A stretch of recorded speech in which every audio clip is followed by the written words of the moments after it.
আল্লাহু আকবার। নবীজির কাছে প্রশ্ন করলেন আল্লাহর ফেরেশতা হযরতে জিবরাইল আলাইহিস সালাতু ওয়াস সালাম, ইয়া রাসূলুল্লাহ, আপনার উম্মতের বেলায় একবার সুবহানাল্লাহ বললে আল্লাহ তাআলা কতদূর পর্যন্ত নেক আপনার উম্মতের আমলনামায় আল্লাহ দান করে?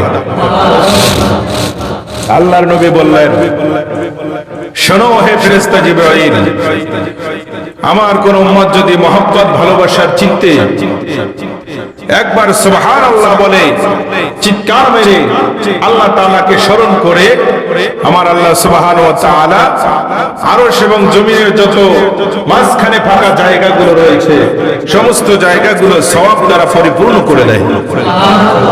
আরো জোরে কর, এবার বলেন আল্লাহু আকবার।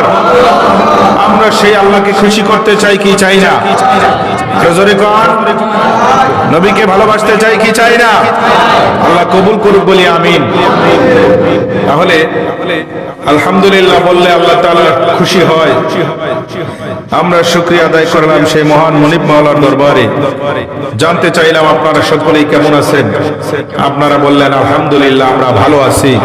আমার পক্ষ থেকেও আপনাদেরকে শুভেচ্ছা এবং মোবারকবাদ জানাই যে আল্লাহ তাআলা প্রায় এক সপ্তাহ পর্যন্ত আপনাদের কাছে আমি উপস্থিত ছিলাম না।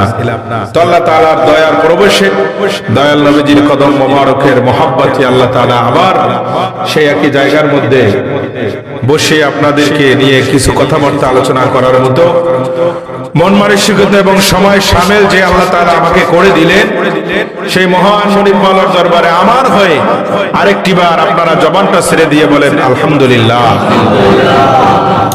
প্রিয় বাবাজিরা, আমি সর্বপ্রথম আপনাদের কাছ থেকে একটা উত্তর নিব, প্রশ্ন করব, আপনারা উত্তর দিবেন। সেটা হলো আমাদের অনেকের মা আছে, অনেকের মা জোরে কম, অনেকের বাবা আছে, অনেকের বাবা নাই।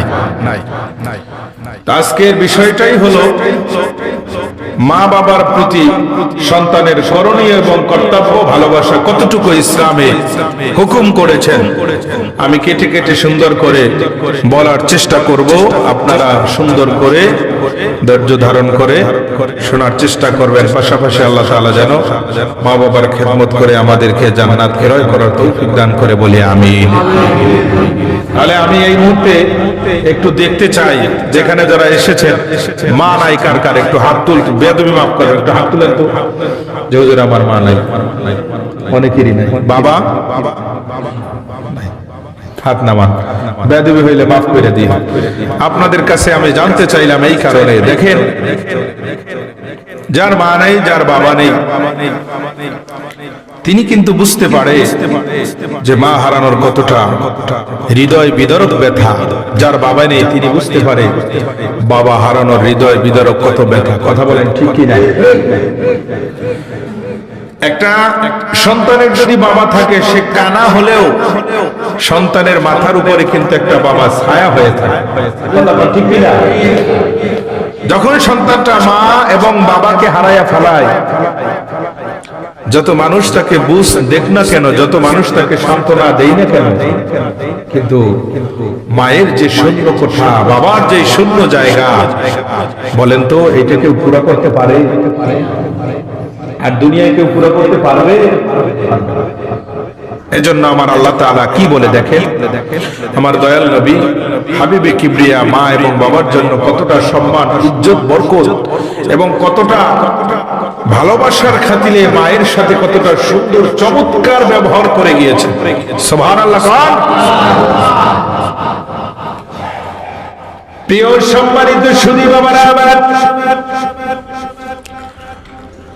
আল্লাহর হাবিব সরকারি দো আলম বলেন, আরে আমার উম্মত, বনি ইসরাইল জামানার মধ্যে আমি একজন নবী দান করেছিলাম, যার নাম হলো হযরতে পয়গম্বর মুসা আলাইহিস সালাতু ওয়াস সালাম।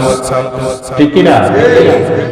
মুসা নবী দুনিয়ায় এসেছিলেন মুসা আলাইহিস সালাতু ওয়াস সালামের জামানায়। মায়ের দোয়ায়, বাবার দোয়ায় সন্তান কতটা উচ্চ মর্যাদা পেয়ে যায় আল্লাহর দরবার থেকে আপনাদের সেটাই বুঝাতে চেয়েছি।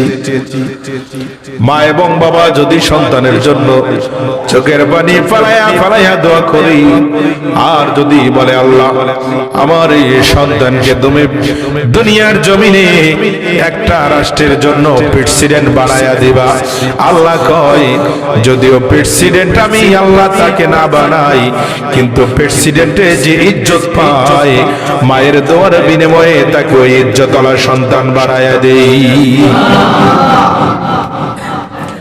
আমার বাবারা, মুসা আলাইহিস সালাতু ওয়াস সালামের জামানায় একজন গোশত বিক্রি করা কসাই, হে আমার বন্ধু, আমার যুবক ভাইরা গভীর মনোযোগ রে বাবা, কসাইয়ের মতো একটা সন্তান মায়ের দোয়ার বিনিময়ে কি পেয়ে যায় দেখেন।